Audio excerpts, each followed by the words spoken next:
everyone, and you're live, Chairman. Thank you. Good evening, ladies and gentlemen, members of the Council. Welcome to this evening's South Eastern Area Planning Committee. Two notices. The first is the recording of the meeting. Please note that the Council will be recording and publishing on the Council's website any part of this meeting held in open session. And fire, in the event of a fire, officers will notify those present. And please use the fire exits marked with a green running man, which is straight out the end and out the door. The fire assembly point is Barclays Bank car park. Please gather there and await further instruction. Agenda item 2, apologies for absence. I believe we've got 4 apologies. Councillor Beale, Councillor Boyce, Councillor Helm and Councillor Skeens. I think apart from that we're all present. Yes, Chairman, apart from that everyone else is here. Thank you. I think most members are probably aware that he's poorly and in hospital, but obviously members of the public may not, so we will wish him all the best and hopefully see him soon. Agenda item 3, minutes of the last meeting, to confirm the minutes of the meeting of the committee held on the 17th of August of this year. I think most members will be aware that we had problems with the sound recording. There was apparently a microphone that was playing up and causing a lot of distortion on the recording. It appeared at one stage that I said something that I would not have said, and that showed up on the recording that nobody apparently heard it. And also I believe the committee services thought that we made criticisms of them, which as far as I'm aware we certainly did not in the urgent items. But apart from that, anybody got any questions on the minutes? If not, do you all agree them? Thank you. Agenda item 4, disclosure of interest. To disclose the existence and nature of any disclosable pecuniary interests, other registrable interests and non-registrable interests relating to items of business on the agenda, having regard to paragraph 9 and appendix B of the Code of Conduct for members. Members are reminded that they're also required to disclose any such interests as soon as they become aware, should the need arise throughout the meeting. And while I'm speaking, I will declare I believe it's a pecuniary interest for agenda item 5 at Tinker's Hole, as the applicant is one of my customers, and I will leave the room for that item. Anybody else got any? Councillor Miss Hull? I'm the same, agenda 5. Anybody else? Okay, in that case we will move on to agenda item 5, and I will ask the Vice Chairman to chair this one for me, and we'll be back later hopefully.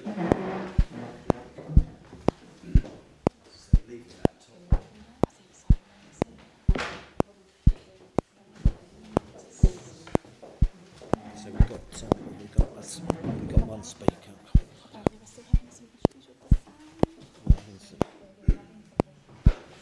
Oh, right. But we're still going, yeah.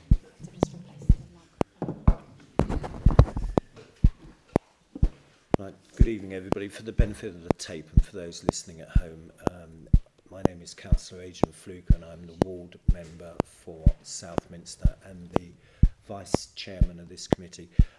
Can I ask anybody that speaks this evening to try and speak up and speak clearly, because we are having problems with the streaming. So we're now going to consider planning application 22002684, which is agenda item 5 and appears on page 13 of your agenda. The officer presenting, I don't know your name. Thank you very much. Miss Dungate, over to you. Well, I need mine. Have you got one there? Could you pass that?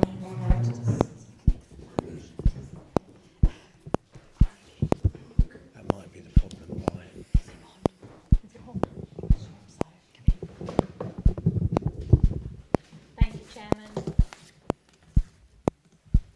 Planning permission is sought for the erection of a show home and sales and marketing suite, associated car park and hard and soft landscaping in connection with the adjacent Burnham Waters retirement community development.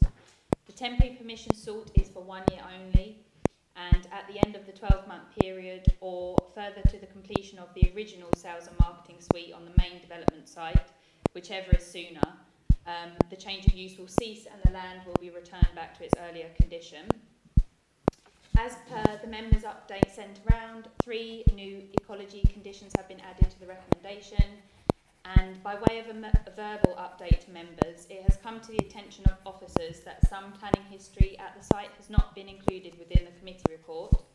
This planning history relates to several applications which were refused for the use of the land to the rear of the application site for the stationing of a residential caravan to accommodate a security officer for a temporary period of 3 years. These applications relate to the agricultural use of Carbuncle Farm and do not relate to this application in question. This is the application site. The site is located to the north of Malden Road and to the west of Tinker's Hole. Northwest of the settlement boundary of Burnham-on Crouch.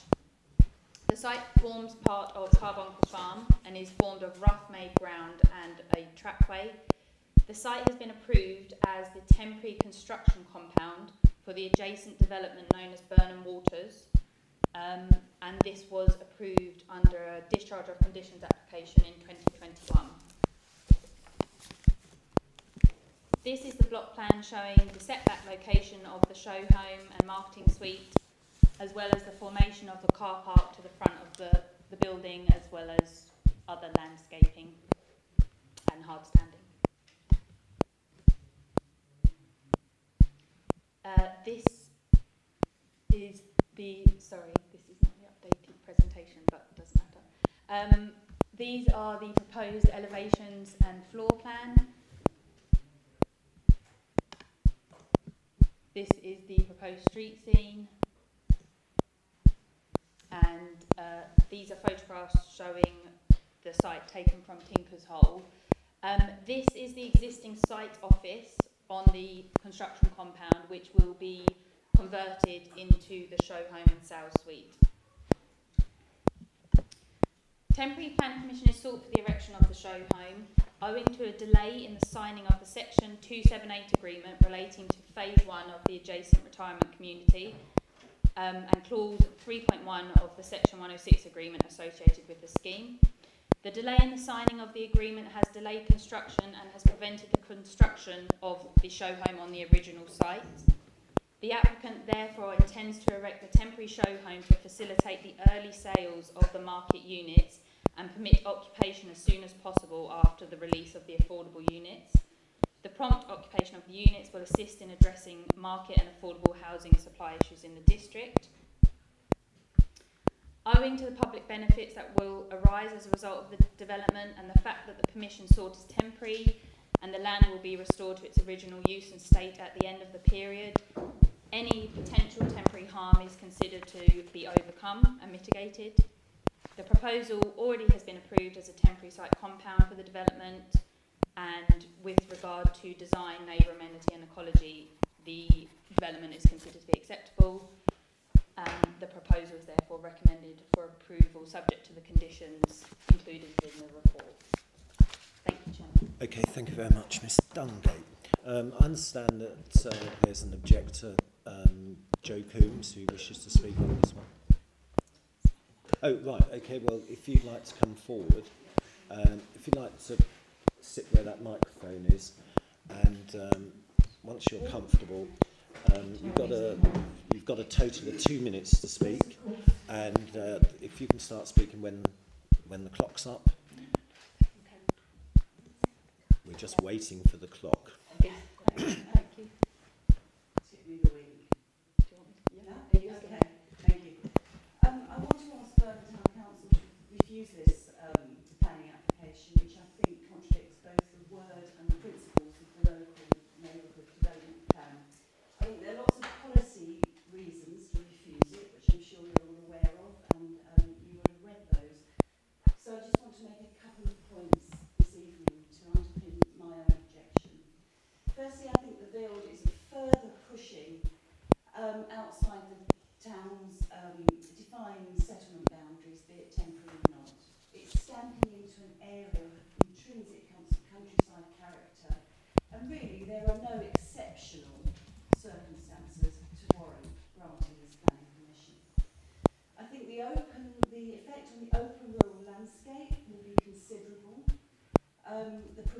screening that's been suggested involves plants completely unsuitable to rural and agricultural Essex.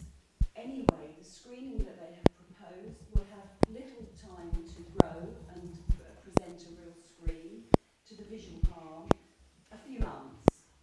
I think the building will brutally harm the character and beauty of this countryside, and it will loom up like an imitation garden centre and car park with really no accompanying perks to warrant planning permission.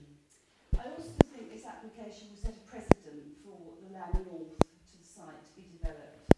I believe strongly that Think Green Land are quite capable of ensuring incremental changes to planning permission so that a so-called temporary build might become an application for development of the site to the north, which would be a tragedy. And finally, and most shocking for a development that calls itself an environmentally sustainable community, it provides no real conservation and enhancement of this rural community. It will cause significant climate change. I'm sorry, I'll have to stop you there because the 2 minutes is 2 minutes. And it will be torn up and put into landfill after a few short months. How does that support climate change? I'm sorry, you'll have to stop. Thank you. Of course. Thank you. Thank you. Thank you for listening. No,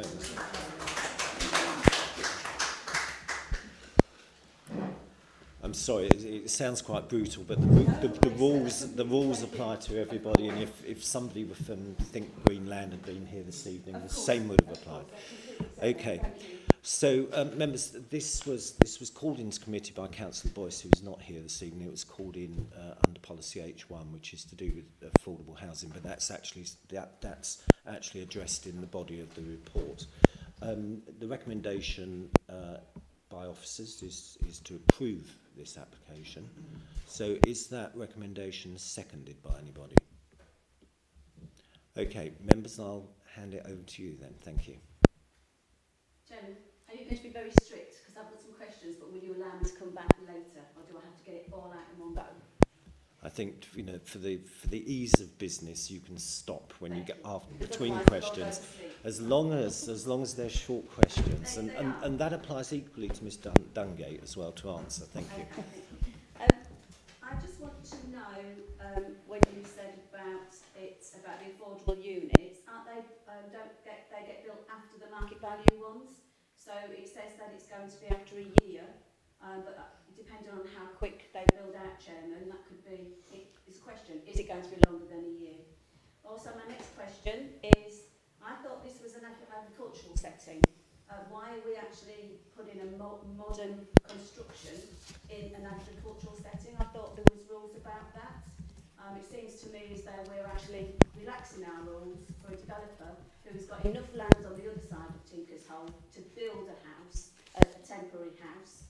And I was there myself today. There's plenty of room. Phase 2 has already been approved. If he doesn't want to put it on, they don't want to put it on phase 1, put it on phase 2.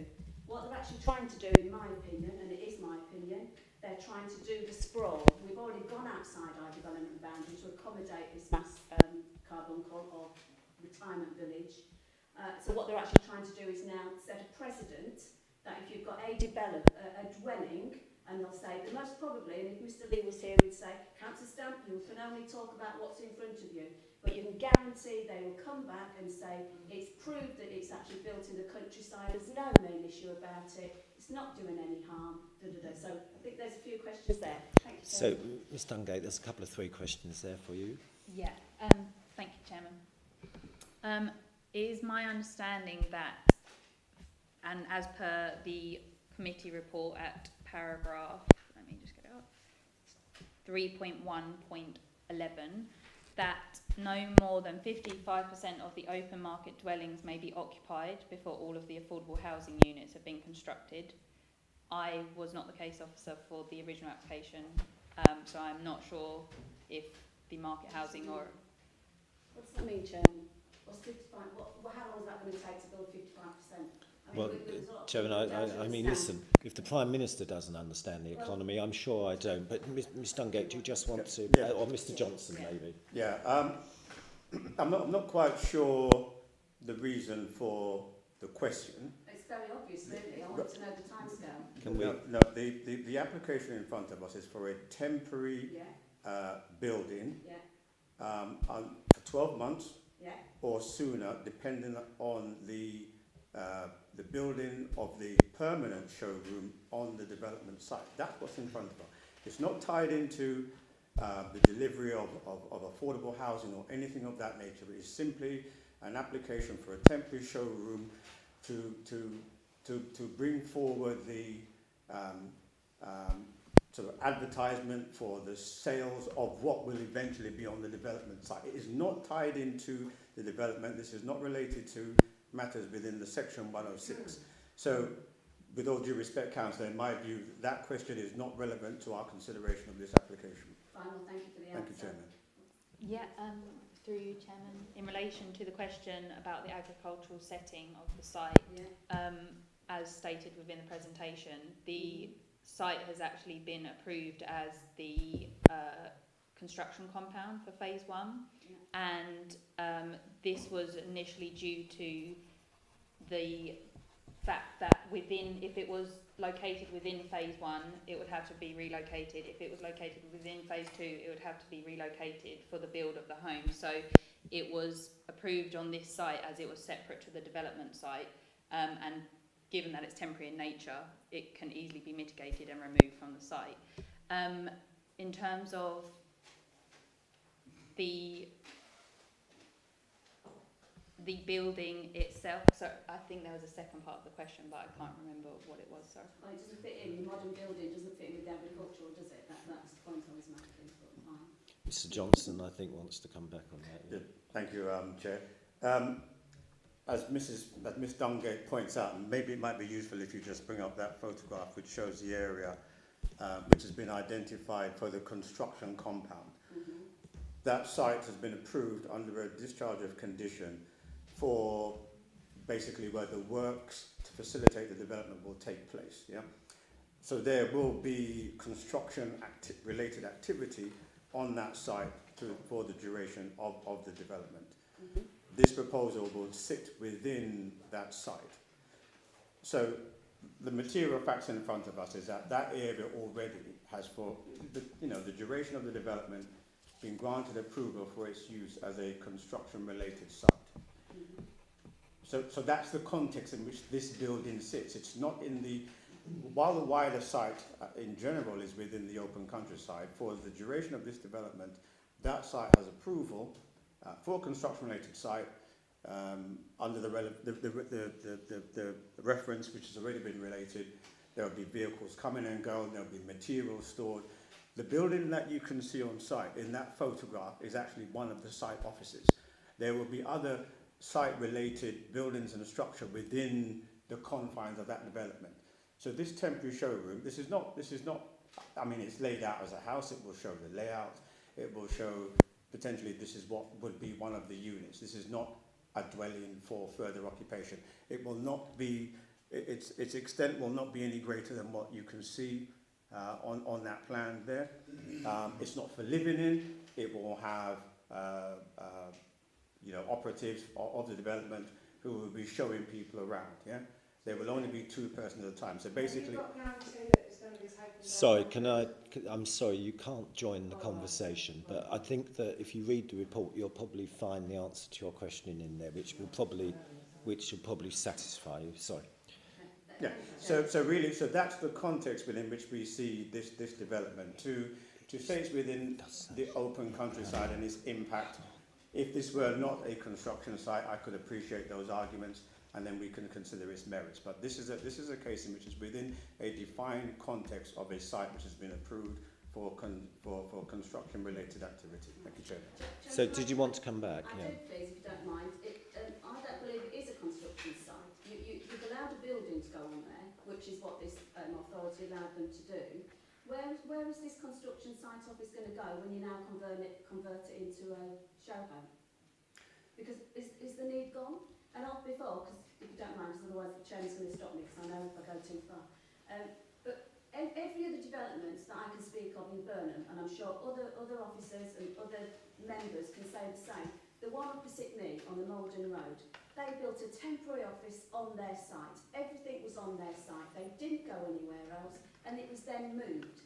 And they put trees out the front, which we were annoyed at because we turned around and said, we don't want to see that flipping thing, because we could see everything. But then they moved it. So why can't this developer do the same? Why are they building in our open countryside? I do find it, we've been very lenient to allow them to build in our countryside, and maybe they may remove it, but it won't be this planning authority, it won't be this planning team's problem, it will be the enforcement who is going to then have to go if they don't take it down, Chairman. Well, That's my area of concern. I And think, I've got some more questions, but and I think that, you know, there is a condition in here that says it has to be removed after 12 months. You know, I mean, it's a very, very clear and enforceable condition. So I'll certainly come back to you, but I know that Councillor Bassinger had his hand up as well. Thank you, Mr. Chairman. I would just like to agree with Councillor Stamps, because I mean, clearly, I think the issue here, and I think Mr. Lee is one of the ones that always talks about setting precedent. Yeah. If you build a show home and it is the layout of a home, somewhere down the line, someone's going to say, well, there is a house here. So I think we are setting, if we allow this, we're going to set a precedent. I also don't understand the difference. We have a construction site which is there for, I presume, the materials for construction. And then you're saying we can then put a show home on it, and that's part of a construction site. I think that isn't the same thing at all. And I think it's absolutely correct, which Councillor Stamps said. You know, what happens to the office, which now has been converted into a show home? Where will that go? Will that be another building? I mean, this is just open countryside, which is going to be developed on with a show home, which will then set the precedent for somebody to say, we have a house on here already. Okay, so, yeah, Mr Johnson, did you want to come Thank back? you. Thank you, Chair. I had the benefit of going to the site on my way down here, which was quite useful. So the building is already there. The use of that site as a Mr Johnson, the building is already there. You mean the office? the office building. Yeah, it's. But it isn't. Yeah, it isn't the show home. It's not the show home. The building is there, and so I use that word for a specific purpose. The use of the site, the activity that would be related to the development in itself has not even started yet. Yeah. That will take place. That will start at some point. It's not. It's the siting of a show home, and it's a show home. It's not a dwelling. No one's going to be living there. People will be taken there on appointment. Obviously, if they express interest, and they will have a look around, and then they will go. Obviously, they discuss the usual things that one discusses when one's looking to purchase a home, and then they will go. There will be no living there. Yeah, it's not a living. So it's not a dwelling living amongst a construction site as such. And also it's not on. Even if we look at the permanent home, that in itself will be within a development site. Yeah, I've seen many of these over the years in many development sites. They are normally screened off of themselves within the larger development sites. There's a safe. Obviously, there's regulations in which members of the public will go onto construction sites where they may be viewing something or like a showroom. So there's regulation in terms of that. So there's not a health and safety issue here. It's a normal part of the development process for the show home to be within the development site. This just happens to be within this construction compound, which is off the site of the main development site. Thank you, Chairman. Yeah, of course. So, but why are we facilitating the developers to this degree? They have already land. Why can they not, on the land they already have, just make a little area where they put a show home, like most developers do? They don't go to the next area and say, we want our show home across the road because we're developing this bit. That's their development. Why are they not concerned within that area? Thank you, Chairman. Just to give the answer to that. The developers have come to us because since the granting of planning permission, you have the section 106 and you also have the section 278 related to highway works. there has been a significant delay with county in terms of signing the 278 agreement, which will allow them to build the road into the site, to which they will then be able to build the permanent show home. But that isn't our problem, Mr. Tracy. But this is the basis on which they've come forward to make the application. We've considered it on its merits. We've considered it in terms of its siting. Were it the case that it were just in open countryside, the local planning authority may have come to a completely different position. But it's within the context of a site which already has permission to be used as a construction site. It is a temporary permission, and that's the reason why we are supporting it for this temporary period. Thank you, Chairman. Okay, thank you. Councillor Bell was next. No, well, I sort of, well, if you're happy to give way, I can only see the hands as I do. Councillor Channer, thank you. Thank you, Councillor Fluker, Chairman, I should say. With all respect, I don't really mean to be disrespectful to the officer, and I appreciate the answers given. However, I actually think I do see why Councillor Stamp asked the question she did. Because actually there's a whole segment within the report regarding affordable housing, stretching from para 5.3 right to 5.3.5 inclusive. And that major paragraph, 5.3.5, actually gives an indication about possibly the timing of this temporary building, because it does make association with the 106 agreement and the 50, my computer's now gone. No, you've got it, that's lovely. Thank you. And the 55% of the market homes in association with approved planning applications. And it does make the point that it says it's the intention that the show home and marketing suite will permit the prompt sale of the remaining market homes, and this will lead to the quick occupation of the site. So I think Councillor Stamp's point was sort of seeking to try and get, was there an indication of what that timing might be? I think that where Councillor Stamp was coming from, the association with affordable housing and the timing. I won't go over all the aspects that Councillor Bassam has made, but and I appreciate you say there's no health and safety issues on this site, but I've been through it past there a few times, and actually it looks to me that it is part of a construction site. There is that building there, we've got the Carbuncle Farm, etc. And I'm sure I've seen a fair number of vehicles on there. Now, this is going to be people coming and going to a show home. Are we totally confident that there is actually going to be no competition with any site vehicles whatsoever? Mr Johnson, I don't know if you can answer that. Through you, Chair. There is a fair amount of that which I cannot answer. I'm sort of working backwards from the health and safety side. Health and safety in itself is not a planning related matter. Obviously it's something we take into consideration, but it's not a planning related matter. There are conditions applied on this site in the usual way in which we consider planning applications. In terms of how it relates to any other buildings moving to and fro, that's not really part of our planning considerations. Now, just going back to the affordable housing, and I do appreciate more the context of the question now, so I do accept that. This is the general comment which relates to how the showroom, the permanent showroom, relates to the Section 106 in terms of delivery of affordable housing. Of itself, it is not directly relevant to this particular application, only in the sense that the applicant is trying to ensure that they can start the marketing as soon as they would have liked to, had they had the 278 in place and on the site and the showroom developed in the location it would have. That is not the case, unfortunately, because of the issues with the county and the Section 278, as I've said before.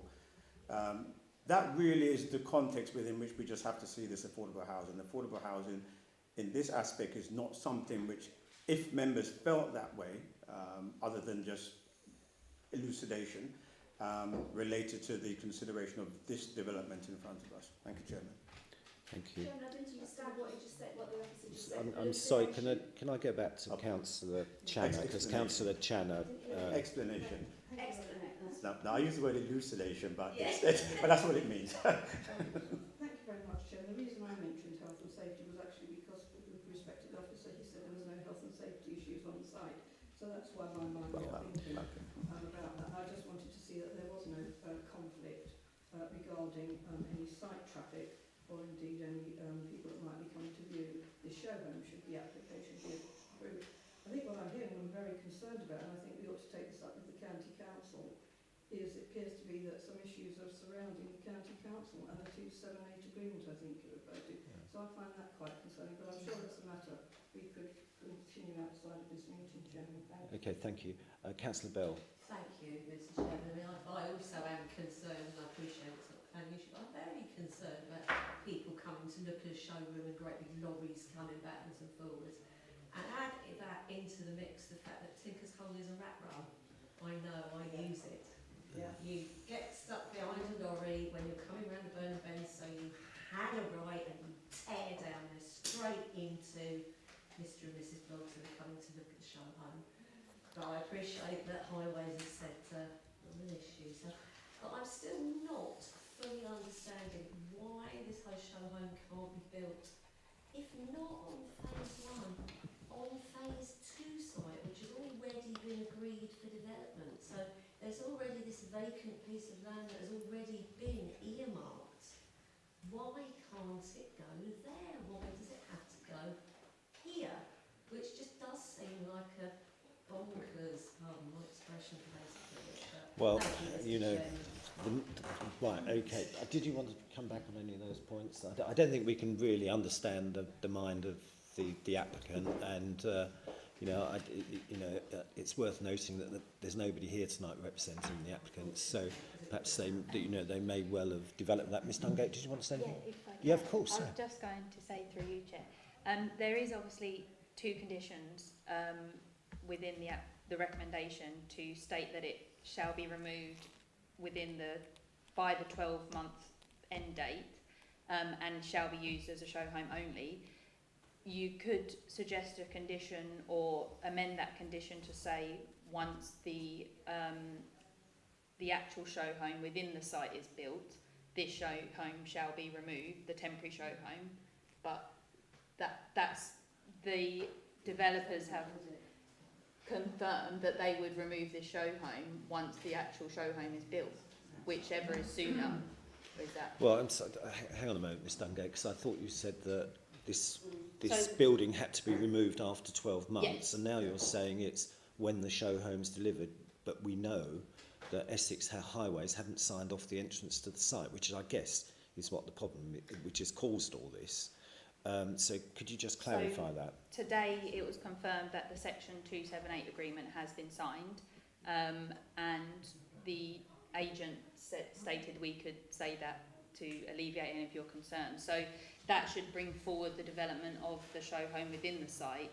So if the temporary permission was allowed for this show home, a condition could be stated to say it shall be removed by the 12-month period, or once the actual show home within the phase 1 site has been. I'm not sure that, I don't think that's quite where members are going. I think they would prefer Of course, to but I just thought. yeah, I think that the condition that it needs to be removed within 12 months is the backstop. We don't need to caveat that, because if they can't sort out their road onto the site, they've had their 12 months. It's a marketing suite, and it's there for a purpose. But and just to clarify for everyone that's here, Essex Highways have no objections to this, and they'll be fully aware of Tinker's Hole and the importance to drive slowly along there as well, Councillor Bell. I was Yeah. just thinking if it might be useful to hear some of the text of what the applicant says. Yeah. Yeah. Thank you, Chairman. I mean, I had a conversation with the applicant just this afternoon around this very matter, raising some of the issues, and I received 2 emails explaining their position. I just thought it might be useful, particularly as they're not here, just to hear what they have to say.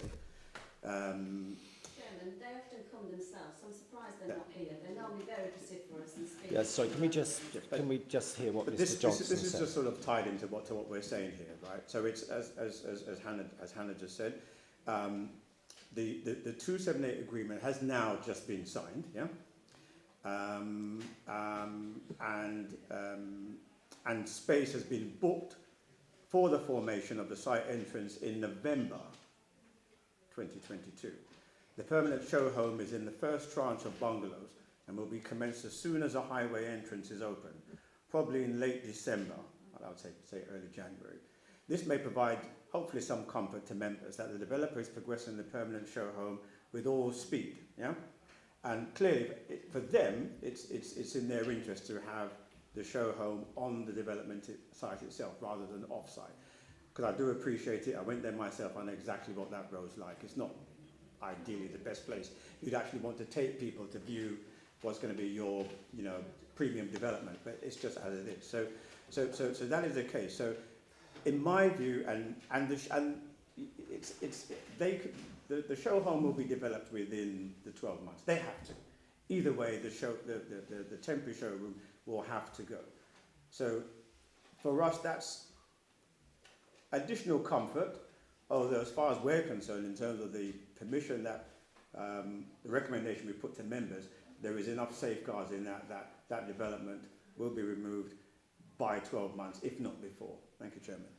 So, I mean, Mr Johnson, I'm sort of slightly uncomfortable because ordinarily if a developer had anything to say or the applicant had anything to say, they would do it formally and it should come as a members' update. I understand what you're trying to do, but members weight that according to how the information's arrived with the planning authority. So, Ms Dungate, did you want to add anything at this stage? No. Right. Could I ask some questions that may help, please, Chairman? Right. Look forward to hearing those. I've got a reason to say it, because a few months ago, my inbox is always full. My understanding was that the developer here was using the Stony Hill site for show homes, because I don't know, I presume you got the same amount of emails as I did about construction, about the traffic going and people showing them around the homes in Stony Hills.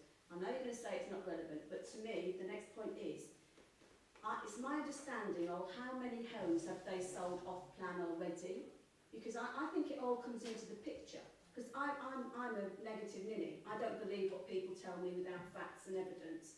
And from the way that this application is developing, phase 2, phase 3 is now coming up, I would imagine that they've sold them. Phase 1 I would have thought would have been blown out the window by now, it would have all been sold. So my argument is, and you'll say to me it's not a planning argument, and I get used to you trying to talk me down, is if they can build it in December, why do they have to start building it now? It's 2 months, it's 8 weeks.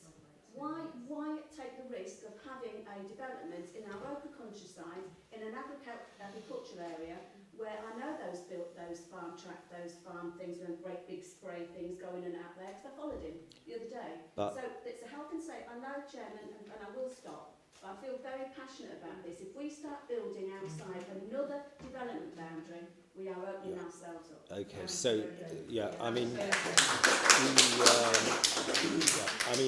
the highways, I'm afraid that if the highways authorities say that they're satisfied with what's going to happen on that, there's nothing that this planning authority can do. Yeah, We have to, we just have to accept that, and I think everything else and all the other information you've given that you've been privy to. Again, members, it's up to you how you want to weight that. Councillor Bell, you've got your hand up. I just wanted to clarify, because in my head, unless I've got this topsy-turvy, Mr Johnson's just done the opposite of justify this by telling us, and do correct me please, Mr Johnson, if I've got this wrong, by telling us the applicant can't be bothered to wait 2 months. Well, I think We have to have this because the applicant can't. Have I got that wrong? I think what Mr Johnson, it's very difficult to understand. Bothered was a wrong term to use. I think the applicant is so eager he can't wait. But if they've got their agreement now with Essex County Council to open the road, so they can start that in a couple of months' time, I think they said. So they've got to construct that. They've then got to build this first tranche of bungalows, which is going to include the show home, and that's probably going to take. It may well take 12 months to do that. I don't know. But the key to this is that the officer's been very helpful in conditioning this and to say that this building must go after 12 months. So I'd like to think that would encourage them to get on with building the show home. Councillor Channer. Thank you, Chairman, if I may. Just looking at the conditions, and you look at conditions, and actually it's come to me when I was sitting here, Chairman, if you read these things, and it doesn't always sink in. Just a couple of queries on that. It does say that condition number 4, planning permission does not extend to the 2-metre high timber screen fence with applied vinyl graphics. Vinyl. Vinyl, whatever. Sorry, my pronunciation, whatever. And I apologise if it's incorrect. But, and then it says, prior to occupation, details and drawings of the proposed vinyl or vinyl design are to be submitted to. So one condition saying, in no way does the planning permission extend to the fence with that. And then we're saying, prior to occupation, details and drawings of the proposed vinyl design are to be submitted to and approved in writing by the local planning authority. So on the one hand we're saying it doesn't include it, unless, I'm sorry, I do apologise, I could be well misinterpreting the intentions here. But to me I see a contradiction between those two conditions. Shall we stop and just ask the officer and then we'll go? I've got another Oh, sorry. question. Yeah, I'll come back here. Yeah. I'm just digesting what's been said. It's just To be, counting. I thought the same thing when I read it. It does. There's a conflict. I- too. I don't know if Yeah. there's a fence that's been proposed within the... No, I couldn't see it. I mean, we might. I mean, if We can go away. but we can, you know, depending where you go with this, members, we can deal with both of those conditions, 4 and 5. Did you want to come back, Yes, Councillor? there's another one, Chairman, if I may. And again, this is again to me not being obviously a planner. Condition number 2, I'm going to say general item number 2 then. It says the occupation of the site shall be limited to a show home and marketing suite associate, blah, blah, blah, blah. And again, the word occupation is used later on in another condition. Why don't we say the use of the site? I mean, occupation to me immediately made me think something's going to be occupied regarding those buildings. Whereas I would have thought it would say the use of the site shall be limited, and then at the end of it, and shall not at any time be occupied for any other use. Shouldn't it say, and shall not be at any time be any other use? The word of occupied in that condition, and further down also there's about the occupation, I think it ties up with what I just referred to. That, it is condition number 5, prior to occupation details and drawings. The word occupation to me means that something is more permanent, something's going to be occupied, rather than a use. So I'd just like some clarification on that. I think the officers are at a slight disadvantage because I don't think you wrote the report, did you? But I mean, you know, occupy can apply to occupying a suite of. Occupying could be, you know, sorry. Occupying could be a suite of offices or it could be a property. I mean, it's used. But I mean, again, if members were minded, you could change that condition to say use. Members, does anybody want to come back with anything else? So we have officers. Is there anything else you want to add? No, the only thing would be I can agree with Councillor Channer. I have no problem with the use of the word. I wouldn't take occupation probably to the extent you have, but I'm quite happy if members were minded to approve the use of the word use. Okay, so we'll go back to the recommendation. The recommendation by officers is to approve the application. I called for that to be seconded and no one indicated that they would. So members, the planning authority is led by you now. Well, I'll do it. I don't care.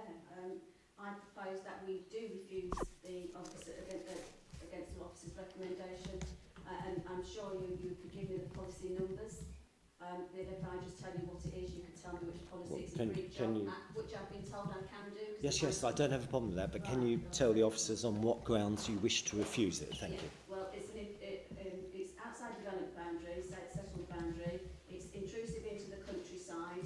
I think that the planting, I know we didn't debate that, Chairman, because I said too much. How on earth in 12 months they can actually screen something off that it isn't causing material harm is beyond me, unless they're going to get some huge trees and put them in there. And I do think you can see it. I think I've read somewhere in the report that it isn't visible. If you go to Old Heath and you're coming down Tinker's Hole, it sticks out like a sore thumb as it is now. So I don't believe it is not intrusive into the countryside. They're the ones that I think off the top top of my head, Mr. Chairman. Okay, so Design, yeah, it is, because it's actually, Chairman, in an agricultural area, and it is brick and wood, so it doesn't fit. Is the word encumbrous? yeah, you can say encumbrous. You're good at this Yeah. sort of stuff. I'm supposed to be here to lead you, not guide you. So if you could help me there, Chairman, I'd appreciate it, but I think that should be enough. Is that all right, Mr? Well, hang on, Mayor. Does any other member want to add to that list? Again, I don't know if this, because when it comes to housing, there's lots of talk about tilted balance, and which I don't think would apply if this is not going to be lived in. But without that, I cannot see a justifiable need. Whether that's a planning reason or I not, don't think it sort of, that's, you know, the need doesn't matter really. That's what the application's all to do with. Miss Bird, I hope you're there. Can you just give the committee a précis of the reasons for refusal, please? Chairman, the reasons that were mentioned by Councillor Stamp was the being outside the development boundary, intrusive in the countryside, planting, visible that it can be seen, and the design being an agricultural area and doesn't fit in with the countryside. That's what I've got noted down. Apologies if I've missed anything. Do you want to just help me with the policy numbers here? Yes, policies S1, S8, D1 and H4 And H4. right, okay. Would we have to word that? Yes. Yeah. I think, Yeah. Councillor Stamp, I think your proposal is that the application is refused in relation to policies S1, S8, D1 and H4 on the points that you've raised within those policies. And I think that helps Miss Dungate, and I think the clerk actually has your narrative to support your proposal for refusal based on those policies. So members, if you are happy with that, is that proposal seconded? Councillor Bell, thank you. Those in favour of refusing this planning application in relation to policies S1, S8, D1 and H4, please show.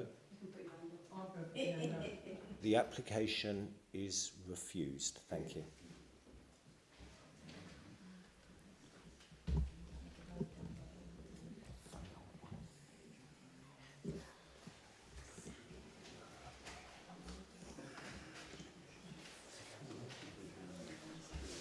Members of the public, I don't know if you want to stay, but if you want to leave, this is a good time before we start getting on to the other. And thank you very much for coming. Thank you.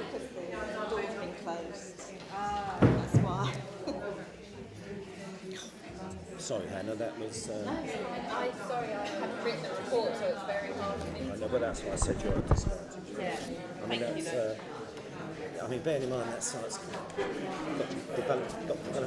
It's very, very tricky. I certainly wouldn't have been in favour of refusing it, but the plurality of members is not mine to judge. Right, I've got everything for Richard Jewett, yeah. That's I think they're Councillor Jewick's house. Should we tally out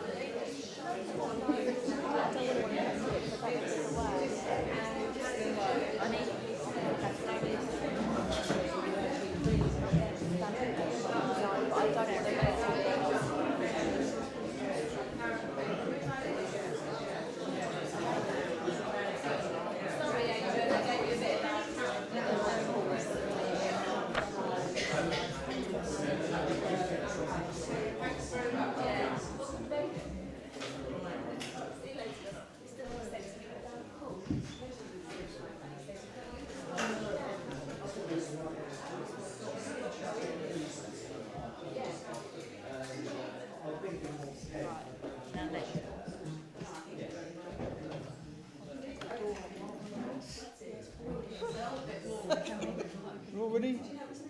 I fell asleep. Oh, it's very warm in here. Right, members, let's continue, please. Agenda item 6. The Dengie 100 Sports Centre, Station Road, Burnham-on Crouch. It's before us as it's a council-owned building and also as a member call-in by Councillor Bell.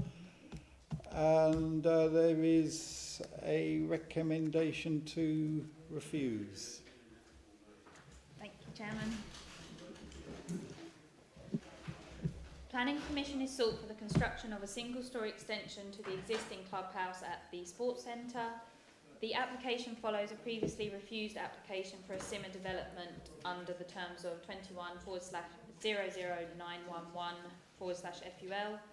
Whilst no changes have been made to the layout of the proposed extension, the design has been amended so that the roof of the building would have a hip roof form instead of flat roof form. This is the site location plan for the application. The site is located on the northern side of Millfields and is partially within the settlement boundary of Burnham-on Crouch. To the west of the site are the playing fields associated with the sports club, and to the north and east is residential development. This is the existing block plan for the application. As you can see, there are 16 existing car parking spaces which serve the existing sports centre. And this is the proposed block plan. As you can see, there would be a loss of 6 car parking spaces, and the location of the extension would also render the 6 car parking spaces opposite unusable due to the limited space between them for manoeuvring of vehicles. These are the existing elevations of the flat roof structure at the sports centre, and these are the proposed elevations of the previously refused application, which was refused on poor design and inadequate parking at the site. These are the proposed elevations of the extension as part of the current application, which show a revised roof form for the proposed extension, which would not relate to the existing building and would exacerbate the poor design of the existing building, which would cause visual harm to the character of the area. This is the existing floor plan of the clubhouse, and this is the proposed floor plan showing the extension, which would accommodate additional changing rooms as well as other associated facilities, including referee room, storeroom, etc. This is an aerial photograph submitted with the application showing the location of public car parks located within nearby vicinity of the site. And this is a photograph of the existing clubhouse, which is considered to be of poor design and limited architectural merit. This is the location of the proposed extension, which would be highly visible within the street scene and from public vantage points. These are photographs of the existing car park, and these are photographs of just one of the car parks, which is located at the junction of Millfields with Station Road, as well as on-street car parking that is occurring along Millfields at the moment. It is understood that restrictions have been removed from the road, which is allowing car parking along the street. So although the revised design has sought to overcome the harm previously identified within the previous refusal, the revised design would in some ways be worse than the original proposal, as it would not relate to the existing building in any way. Due to its height, width and depth, it would not be considered to be subservient in scale or form to the existing building, and the blank flank wall of the extension, which faces Millfields, would be visually unattractive and would exacerbate the poor design of the existing structure and the new structure. The proposed development would also result in an inadequate level of on-site car parking provision for a building of this size, which is likely to result in even more additional on-street car parking to the detriment of the amenity and convenience of residents. The application is therefore recommended for refusal on this basis. Thank you, Chairman. Thank you. We have one speaker on this application. It's the support of Mr. Blunden. That's right. Blunden, if you Thank you. like to take a seat. You will have 2 minutes to state your case from the time you start speaking, and at 2 minutes will be the end of it. Good evening. My name's Rob London. I'm the current president of the Rugby Club. And first I'd like to thank the Planning Committee for the opportunity to speak on the plans. We have considered the objections of the planning officer and would like the committee to consider the following. We adjusted the plans following the original objection to include a pitched roof, even though the new building is linked to the existing building, which consists of a flat roof, a pitched roof and a domed roof. The requirement to add windows to the design is not in compliance with standards set by sporting bodies such as the RFU, and in addition give rise to safeguarding issues for the use of children wishing to change shower after playing. The width of the building taken into account with the minimum dimensions for changing rooms to accommodate teams of up to 22 players. This again complied with appropriate standards set by sporting bodies. It is also noted that Sport England and the RFU are fully supportive of this. The planned extension represents a significant upgrade to the current facility, which does not meet appropriate standards and could result in clubs not having changing facilities for children. The club is not asking for any financial support for the development, which will be borne by the club. With regards to the parking, although the council suggests the loss of 6 spaces, we have agreed with MDC that an extension of 4 further spaces could be made available by extending the current parking from the disabled spaces on the road by the public toilets into the addition of the existing car parking available on the access road, the car parks at the top, bottom of the road, amounting to approximately 80 spaces. We have also since agreed with Burnham Sailing Club and Burnham Yacht Harbour an additional 80 spaces if and when required.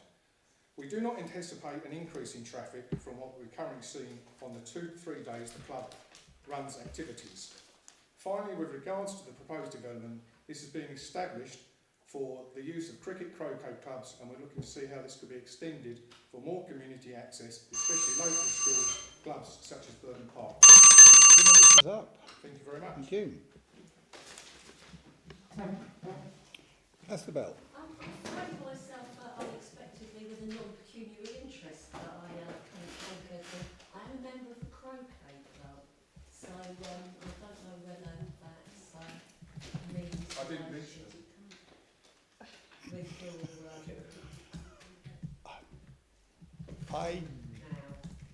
The decision has to be yours. I don't know how that would be viewed. No, I mean, what I don't know whether procedure allows for this, so I'm sure you'll tell me, Mr. Chairman officers, whether I would be allowed to speak but then not vote. I think you could do that for definite. No, if so, I may do that, then I think that would be the way to... yeah, I mean, obviously, anything you do, you've got to satisfy yourself that you're happy to do it and you're content with it. Well, I think I did discuss this previously with, because members will know I have got myself involved previously, and I have discussed this with the monitoring officer, and he did advise that if I called in an application that actually, even without an interest, it might be wise to speak, to advocate rather than vote. Okay. So I'm confident from a lawful perspective that if I do that I will be okay and no one will challenge. So if I may do that... You may do that. Do I always leave the room or do I just sit here and shout? I don't think it's a pecuniary interest as such. No, I'm not even sure whether it... I don't know enough. Just to be safe, because I really don't want to jeopardise anything here. So the only thing you jeopardise is yourself. So it's. well, absolutely. But I mean, as far as I can see, and I'm certainly not an expert, I think you're all right to speak. Going beyond that, I don't know. If the monitoring officer advised that, then I don't see that there's a problem doing that. I will go ahead. That's okay. Right, I'll come back to you in just a moment. Councillor Mrs. Stamp. Yeah, Chairman, it happened to me because my husband is part of the yacht harbour when the boat was in there, and I wasn't allowed to vote, but I could listen and speak, but I didn't vote, which I found really annoying because it's his boat, he pays it, it's got nothing to do with me. But there you go. It is indeed me that wields the mallet on a Wednesday afternoon, so I will, if I may, Yes, So right. if you will indulge Carry me, on. members, we're not actually hearing the full story here, which is that this application is not in any small part helping out MDC. Places for people have struggled with the running of the sports centre. It's not made money. I think it loses money. So the rugby club came along with a proposal to rescue the situation and to actually take on some of the running costs, I believe, in order to alleviate the pressure on the council and improve and enhance the facilities for Burnham. So it just seems to me really bizarre. It's like, you know the saying, you know, the right hand doesn't know what the left hand's doing. It appears that the right hand is trying to bite the left hand off in this case, because this proposal benefits Burnham and MDC. And I know I forget what the word is, but yeah, you can't turn a Sousey, you can't make a silk purse out of a Sousey, can you? And I honestly think there's a lot you could do that would make this area of Burnham look any worse. The actual, what appears to be a giant sort of rust-coloured Nissan car is probably the second ugliest building in Burnham. And that really sort of suits anything else is really dwarfed by that. The housing around is the sort of 1960s block built housing. Some parking spaces indeed currently used by residents of that, which they shouldn't be using. And I just think really the benefits of this application outweigh any harms to such a degree that I really can't understand why we're even here debating it. So that's all I've got to say. Thank you very much for Okay, this. Councillor Bell. Councillor Mrs Stamp. Yeah, thank you. I think it's a great shame. The rugby club came many years ago to do a proposal, to do a presentation, and they wanted to do fantastic things with this building, but they got nowhere. Yeah, I think we've lost out on many years of, you know, they wanted to put glass balustrade on there and a balcony and turn it into a really nice restaurant and eatery, and it's totally turned away. Why do we never ever invest in local businesses, sports places that want to add value to our beautiful town in Burnham-on and our district? I can't believe it's been recommended refusal twice. They have spoken to the officers to try and make it better. I actually said to Councillor Bell, put some cladding on it. That's what I've done to my house. It's put the value up a fortune because it looks so much better. The beauty is in the eye of the beholder. They're not doing any harm to that building. It is not a very pleasant building, and while they are occupying it, it is not going into drinks and drugs and going onto the park where it's going to be misused. We all love having the youngsters running around the park, Chairman, when they're playing their rugby and doing their training. It lights up the whole of the town, and I cannot believe that the officers yet again have offered, said it to recommend a refusal on those grounds. It enhances the district and the area, and I certainly will not be supporting the officer's recommendation to refuse, Chairman. Thank you. Councillor Mrs Chandler was next, and Councillor Fluker. Thank you very much, Chairman. Has the officer got the previous refusal here, so we can see a comparison? Or the layout, so the floor plan and the block plan would be the same, but it's just the elevations that have changed. okay, because there was a flat roof before. There was a flat roof before, wasn't there, which went down. Parking Yeah. refusal remains the same. This is the through you, Chairman. This is the proposed elevations of the previous application. That's right. Okay, so fine. But it's so that was a flat roof, which wasn't seen acceptable, and parking. Now, can you show the new proposal? I think, is it because the increase of 1.7 metres you feel is the main part? You know, you feel that is worse. I think the report actually feels that it's worse than what went previously. Yeah. Through you, Chairman. That's part of the reason that the design is seen to be unacceptable. That's not the whole reason. It's a combination of the extensive flank wall that is blank, which is facing the street scene. It is the combination of the height of the extension, which is actually higher than the existing building, the depth of it, the width of it, sorry. Obviously, I understand, I don't know the history of the site in terms of what was proposed previously, if that's ever come in as a planning application, but officers support the enhancement of the community facilities, obviously in the right way. So if there was the opportunity, for example, that the existing flat roof building was demolished and a 2-storey extension was proposed, you know, that's something, obviously that's not before us today, and that's not viable possibly for the rugby club, but we have to consider the lifetime of the development, not just the use of it for the rugby club, and presumably it's only going to get more popular. So the harm and the visual harm of this extension and the loss of the car parking is obviously what we consider to outweigh the benefits of the scheme in this instance. If I may just, the one thing that concerns me with this is you cannot, unless you agree to a flat roof extension, any extension is always going to be higher than the existing building. You can't get away from that. Well, the extension could be a first floor extension, a 2-storey extension. It could be to the rear of the building. This is not the only option that could happen. Obviously, that is what is before us today, and that is what we have to consider. We aren't considering any other options, but we could discuss that with the applicant as part of the pre-app process. At the moment, we have to consider this, and we consider that it's... Councillor Mr Channing, you want to come back on that? Thank you, Chairman. For fear of being lynched, what I would say is I'm afraid I'm with all due respect to Councillor Stamp, I do have sympathies with what the officer has presented actually in terms of the design, but also it's that car parking, that reason of refusal that was put previously and is again appearing, and that's what I'm bearing in mind in my considerations just at the moment. But I'll listen to the rest of the debate. Okay. Councillor Fluker. Chairman, I think at this point it's worth noting that we actually all have a dispensation in relation to determining this planning application, because we're all members of Morton District Council.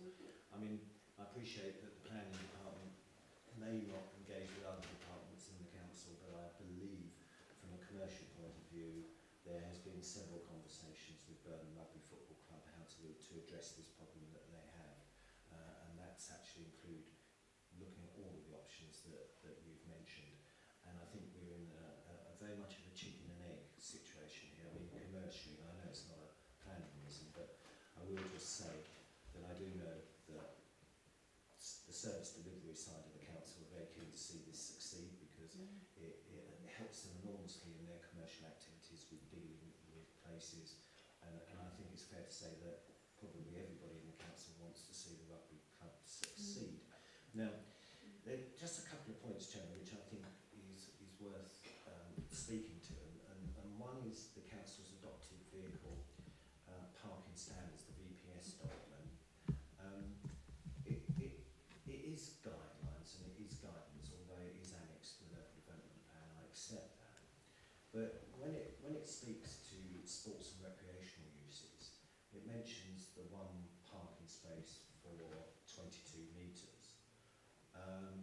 But then it goes on to say, or individual assessment and justification. Well, really and truly, basically, it seems to me that, the people behind me can justify it, someone's assessed it, and it seems to be a case of needs must.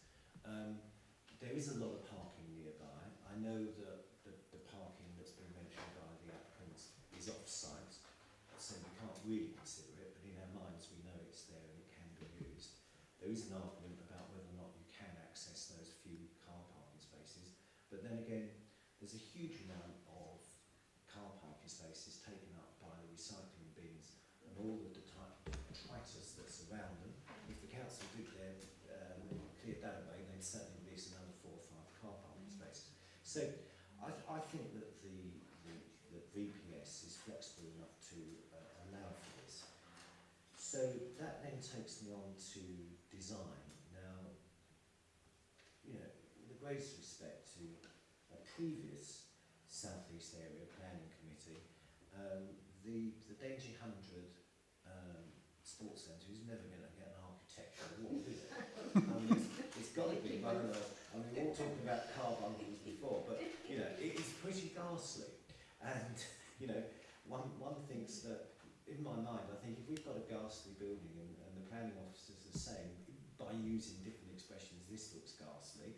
To me, if you add all the ghastliness together, then it all fits in. I mean, we've had a sort of a raised roof, you know, we've had a pitched roof, and then they were told that's not suitable. Then we've gone back to a flat roof. Well, there's not much in between. The chairman's quite right. And then we've got this other thing, which is, you know, it's slightly worrying in spite of the fact that we've got a blank wall. And the reason why we've got a blank wall is, and I checked this, is that, you know, these sporting institutions that have changing rooms, they're not supposed to have windows directly going into the changing rooms because of safeguarding issues. Now, I know that's not a planning issue, but I think that when you look at policy D1, you think to yourself, well, actually, is this acceptable? So we've got that. And then we've got the height. Well, I suspect the height's the height because that's what's required for building regulations. And the width is really a matter of needs must. So, sort of, Chairman, sort of based on that, Chairman, I think, in my view, and I will make a proposal, is that taking everything into consideration with regards to design and thinking about what the officers are saying about the roof and thinking about what they're saying about the windows, and I think it's worth mentioning at this time, there appears to be a shed on the top of one of the buildings. I mean, there was a members' update came out today with a picture, and it appears to have a shed on the top. I mean, this obviously adds to the architectural integrity. The shed. It's got a nuclear reactor in there as well. We've got this shed, you know, and I'm sort of thinking, you know, the shed, the flat roof, and then we're going to put another flat roof on. I mean, to me, we know policy D1 is terribly subjective, but in this particular instance, it's interesting because we've tried to address it with a pitch roof, but the planning authority said no. They've come back with a flat one and they say no.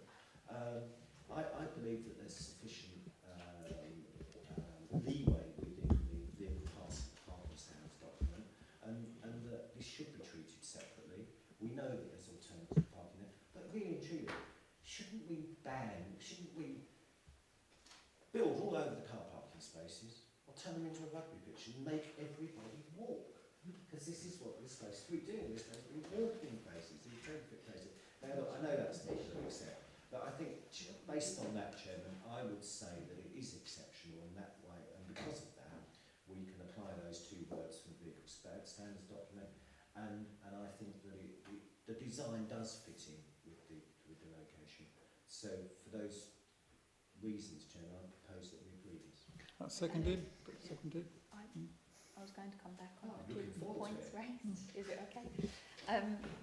Yes, so in terms of the point you raised about parking, that obviously has been considered as part of the application, and we did make an assessment based on the fact that the building is being extended by 213 square metres, which equates to 10 additional car parking spaces being required. Obviously, the extension is resulting in the loss of 6 car parking spaces, as well as the 6 car parking spaces opposite. So that's 12 car parking spaces, plus the 10 additional car parking spaces that aren't going to be gained by the proposed development. So that's a loss of 22 car parking spaces. Obviously, oh, my maths might be off. Sorry. Either way. I think the report says that we've got a deficit of 6. 6 altogether. There's a deficit of 6. And I think it's also worth bearing in mind that Malvern District Council said that if this gets planning permission, I mean, this is a real old muddle. They sort of said if this gets planning permission to help out places' leisure, they'll provide those extra parking spaces. I mean, we can't condition that. But I really do think that on this occasion, Jen, we should. And can I just clarify about the design? Sorry, because you mentioned that it's a flat roof design. Yeah. This application is not for the flat roof; it's for the hitched roof. Yeah, that's what I meant. Just to clarify. Sorry, I meant it adds to the architecture of the building. Thank you. I do remember a few years ago for a restaurant in Station Road, Malvern District Council were happy to accept the fact there was a big car park opposite 5 Ways. Councillor Mrs. Channing, do you remember that? I can't remember which restaurant it was now. It was somewhere in Station Road. And so, I mean, you know, there is a lot of car parking, public car parking in and around the area. So, Mr. Johnson. I suppose my only point there is, again, just how we apply policy. It's not just this application, it's how we're consistent with applying policies across the various applications that we have in front of us. A number of the points that members are making are not within the justification of the application. There were not particular matters for officers to be considering at the time when the report was prepared. Yeah? So we are considering on the facts that were in front of us. We are considering in terms of how we apply our policies, how our policies may be interpreted generally. And I think, as we do normally say, we're very mindful of decisions that may go against how we may normally, in the majority of cases, apply our policy, unless there is the justification. Justification is being presented by the members, and it was with members' gift. But I am just given the precautionary caveat as is necessary in terms of these decisions which go against our policies. Thank you, Chairman. Just come back and say, well, you know, if Mr. Lee was here tonight, he'd always say that every application has to be dealt with on its own merits. And I think, you know, we talk about this justification of lessening the application of the vehicle parking standards, but I think really in this particular case we need to do this. I really do. I don't think we set a precedent because this site is unique. Chairman, a lot of people run down to the rugby club. You see them on a Sunday morning, all legging it down with their little ones, but not everybody drives down there. Visiting teams that drive. That's it, and it is well used. And I'll tell you something else. Once they have a really good wedding trying to raise funds, nobody drives because those wives have to go and pick them up because they're too timid. So, you know, there's not a lot of cars outside there. Anybody else wish to speak? Anything new? And just like I say, Councillor Passenger? the officer's refusal seems to be based on the design, and I think we've all agreed that the actual design of that isn't particularly of notability. And I can't see how you could disrupt the design of that by putting something that's similar on it. To be honest, it's a bit of a, unless we put another shed, I think another shed. And the other point is basically we are losing 6 parking spaces, as it said in the report. 6 parking spaces, there are easily 6 parking spaces to be found locally. So I think all the reasons for refusal, as Councillor Fluke has pointed out, are actually relevant. Right. Yes, Mr. Channing. Chairman, can I just ask, as we keep hearing about the shed on the roof, what is it about? I don't think we ought to inquire.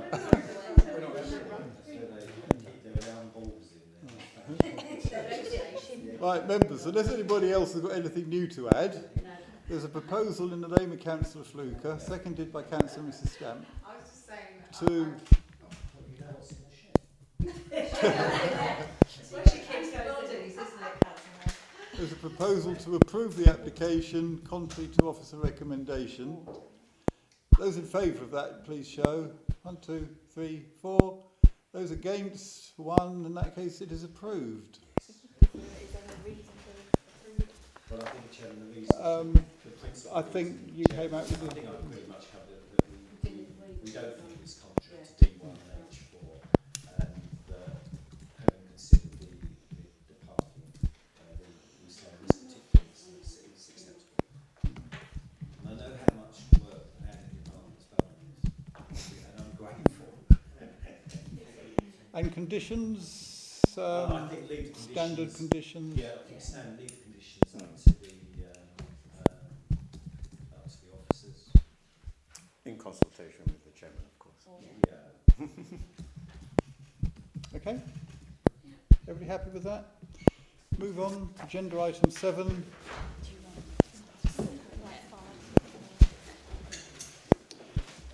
Number 5, Vicarage.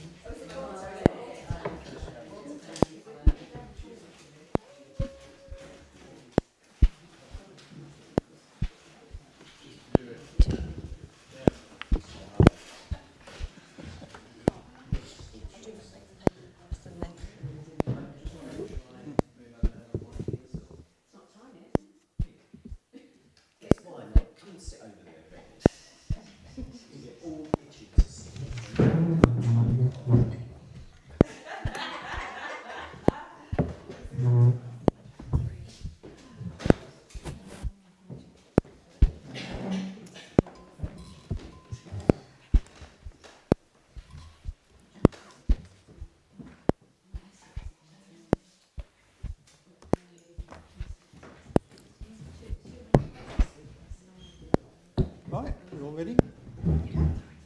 Agenda item 7, 5 Vicarage Lane, Tillingham. Demolition of existing conservatory and construction of a 1.5-storey extension with new dormers, roof windows, storm porch, additional roof windows and patio and raised patio area to the rear. It's before us due to a member call-in by Councillor Fluker, and there is an officer recommendation also to refuse. Thank you, Chairman. The application seeks permission for the demolition of the existing conservatory and construction of a 1.5-storey extension with new dormers, roof windows, storm porch, additional roof windows and patio and raised patio area to the rear. The application site is located on the southern side of Vicarage Lane, outside the settlement boundary of Tillingham, but within the Tillingham conservation area. The site is occupied by a detached bungalow. The surrounding area is rural, with small groups of dwellings located in between agricultural fields. To the north of the site, there are recreation grounds. Immediately adjacent to the east of the application site is number 3 Vicarage Lane, which is a Grade 2 listed building. It's also located within the wider setting of Clifton, which is a locally listed building. This is the third submission of the application, with the last application that was refused, 22-00474/house, and no amendments have been made since that application was refused. This is the location plan of the site. This is the proposed block plan. These are the proposed front and rear elevations. The proposed side west elevation. Proposed side east elevation. The proposed ground floor plan. The proposed first floor plan. This is the existing block plan. These are the existing elevations, all sides. This is the existing floor plan. And this is the existing and the proposed street scenes. These are the site photographs. So this is the view outside Clifton, facing west. And the blue building is the application site. This is from outside of the cottage next door, facing west. This is from outside Vicarage Lane, facing south. This is a view from the entrance of the Bowls Club, facing southwest. This is from outside the front of the old Vicarage, facing north. And a zoomed in, a closer photo. And just a bit further along. This is from directly outside the boundary of number 5, the southwestern boundary. This is a view from within the recreation ground opposite the application site. And this is another view slightly further along. And this is the view from the corner facing east along Vicarage Lane. So in conclusion, it's considered that the proposed extension, by reason of its overall design, scale, relationship with the host dwelling and position, would result in a dominant, disproportionate and unsympathetic addition to the existing dwelling, to the detriment of the character of the appearance thereof and the surrounding area, which is a conservation area. The development is therefore not in accordance with the stipulations of policies D1, D3 and H4 of the approved local development plan and guidance contained within the National Planning Policy Framework. Thank you. Can I just ask a question on how close is it to the edge of the conservation area? It's within the It's conservation within it, but area. there's nothing shows in any of the block plans as I can see. No, it doesn't show. It is within the conservation area, but it's not on the plans. We have two speakers, sorry. The first one is Mr. Alex Robinson, who is the applicant's agent. Mr. Robinson? You've got 2 minutes from the time you start speaking to make your case. So yes, good evening councillors. I hope everyone is well. Thank you for allowing me to speak at such a late stage in the day. Regarding the project of 5 Vicarage Lane, as mentioned, it's in the conservation area and adjacent to historic buildings. Despite this, the existing property is without charm. It's not architecturally of interest. It has no positive impact on the street scene. It has no positive impact on heritage Essex next door. It has no positive impact on the conservation area,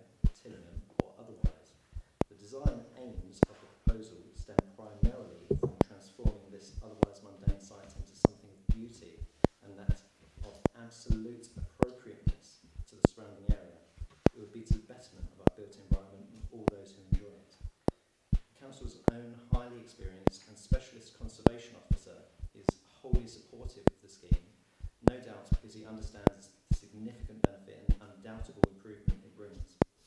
It bewilders me as to why the non-conservation specialist, the case officer, then ignores their colleagues' advice entirely and adds conservation as a reason for refusal. Respectfully, this infighting is nonsense, and decisions related to conservation should be led by the specialist conservation officer. Ultimately, the addition of just half a story being the point of contention is an entirely normal and widely adopted built form, which with very local matching examples gives Tillingham the quality charm it obviously has. The vast majority of properties being two-storey, setting the vernacular, bungalows are almost non-existent. This proposal would only add to the richness of the area. As mentioned, the existing building certainly has no positive impact to the area. We could have a refusal on what remains as a poorly pitched and unrelated building. It could be said to be jarring against the local vernacular. Alternatively, with the approval, we'll gain a far improved, high-quality traditional building with beautiful detailing and heritage materials. Thank you. Also just add that there were no other complaints, just the case officer. You had your 2 minutes. Thank you. And the chairman of Tillingham Village Council. Yes? No? Speaking No? on behalf A member of. You wish to speak now, do you? Right, yes, if you come round here, take a seat with the microphone.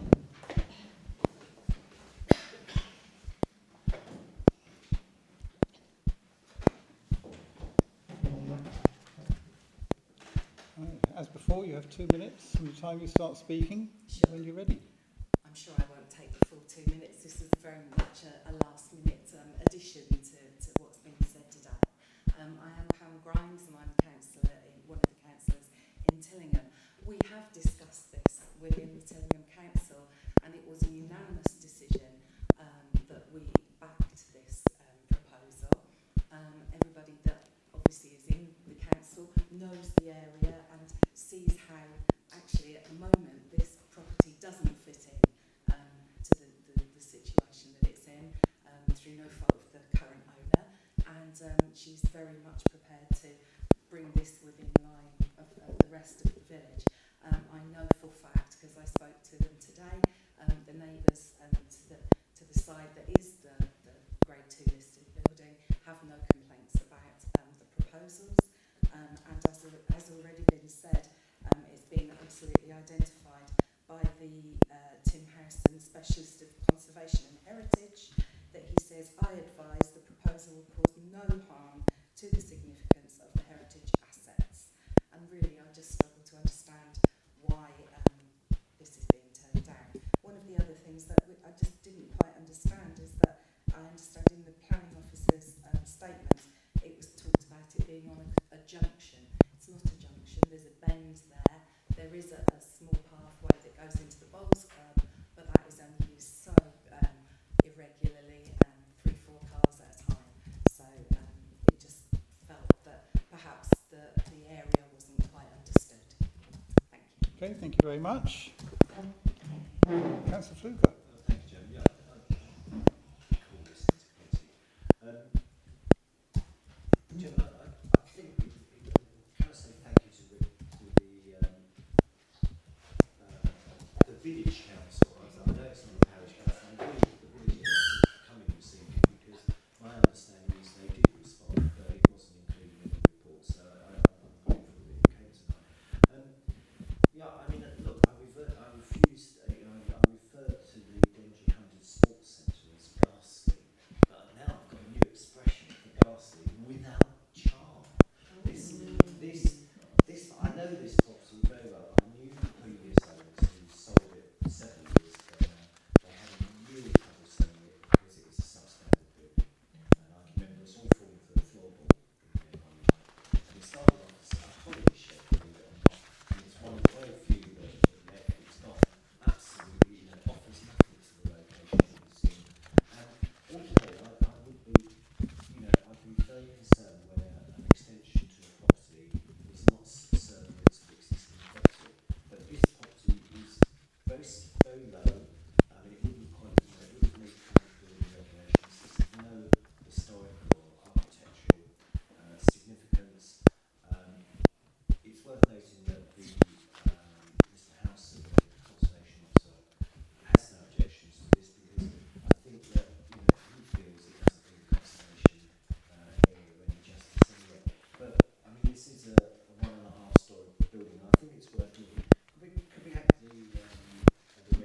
that seconded? That's seconded, thank you. I mean, as ward member, I must say that I agree with what Councillor Fluker has said. It's and the fact that the conservation officer has got no objection to it, I find it a bit peculiar that that the officer recommendation is to refuse it on conservation area grounds. Mr. Johnson. Yeah, thank you, Chair.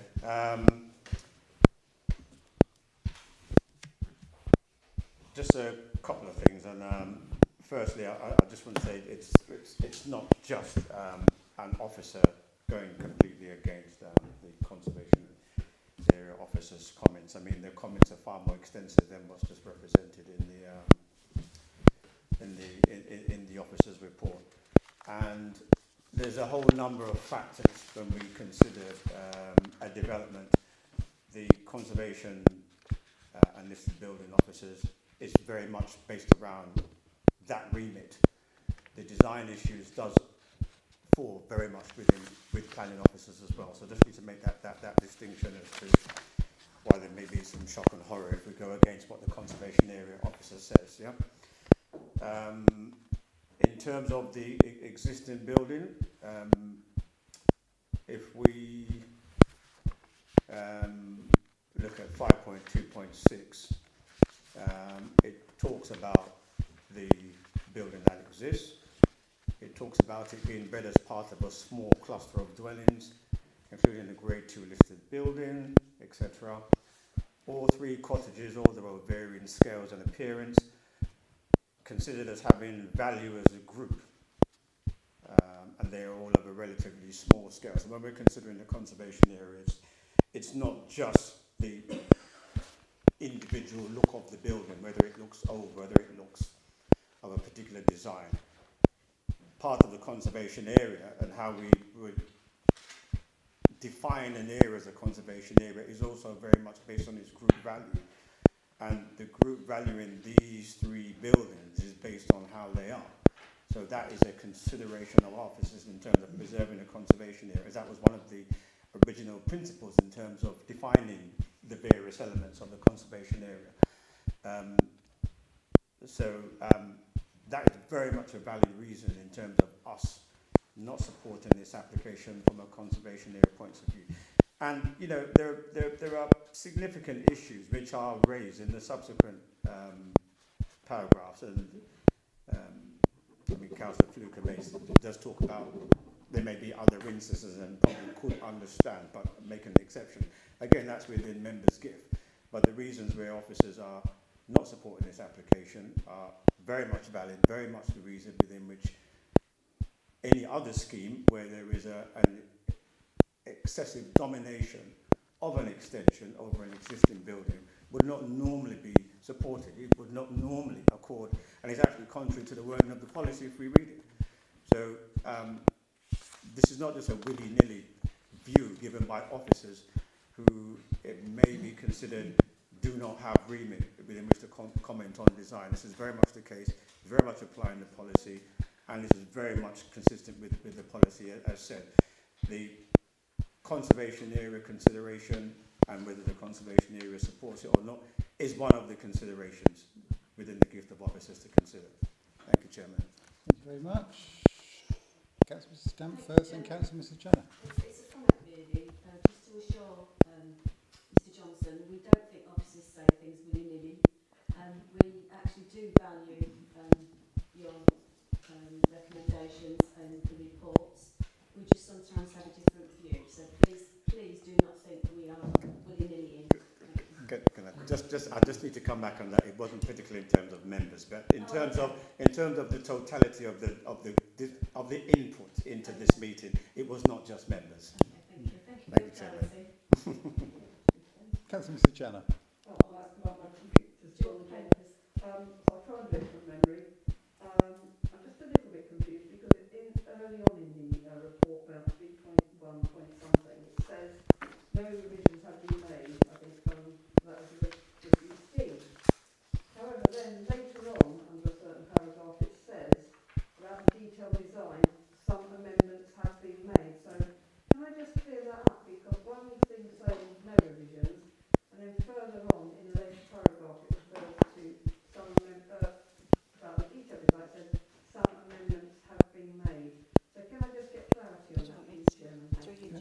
So the amendments are in relation to the second application that we received. So the first application we received was refused. A second application was received, and there were some minor design alterations that included foot rafters and some of the materials from memory. But this application, there was no amendments from that second application, but it was amended from the very first application. If you looked at all three, if you compared all three, 2 and 3 are the same compared to number 1. So there were some minor, and that was in line with some comments, with Tim's comments on the first application.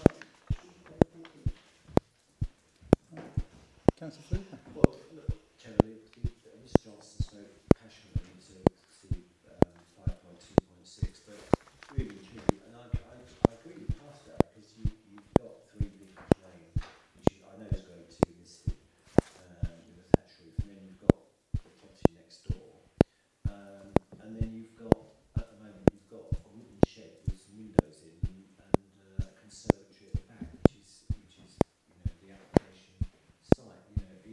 These photographs actually, and I do hope that the owner of the property is not here.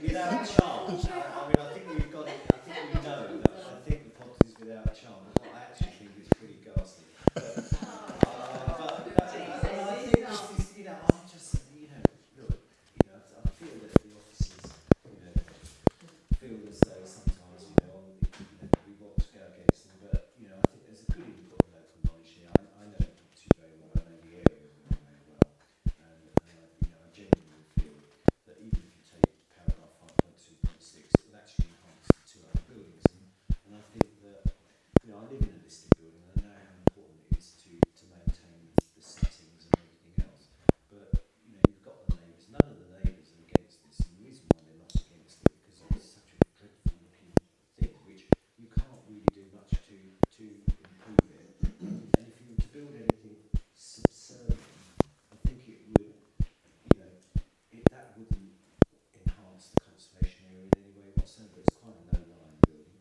The site's certainly large enough to take this, and Gemma, I've made a proposal, and I think in a previous refusal, I think the officers actually said that the impact would be less than substantial, and in the past we've had appeals where these words have been used about less than substantial by planning inspectors. So, I'm comfortable with my proposal, Chairman, and I do hope that you push it, and I do know how difficult it is for officers on the subjective policies. Councillor Mrs Stamp. I think what Councillor Spruce is trying to say, without insulting everybody, is that it will make a considerable improvement, and what he said is absolutely spot on, and I certainly agree with his proposal. Right, in that I case, think we should stop before we start. it's probably as well to leave it at that. We have a proposal in the name of Councillor Fluker, seconded by Councillor Bell, to approve the application contrary to officer recommendation. I think you come up with satisfactory reasons for that. I think that we feel as though it does accord with policies D1, D3 and H4. Chairman, I know you'll probably go to conditions next, but I think it's important that perhaps when we talk about materials, I don't know if it's possible, but to leave that up to the officers and decide that perhaps with the input of the conservation officer as well, that we should do that themselves. Through you, Chair, there were some suggested conditions that Tim added to the end of his full consultation response in relation to the windows and the weatherboarding and the tiles that were going to be used. Yeah, no, So, that's brilliant, yeah. so if it says to be, we will include those on there along with the standards. Right, those in favour of approval, please show. 1, 2, 3, 4, 5. It's unanimous. Okay, in that case, that is approved. Agenda item 8. Any other items of business the chairman of the committee decides are urgent? I have none. And therefore I close the meeting at 9:16 according to Burnham time. Thank you everybody.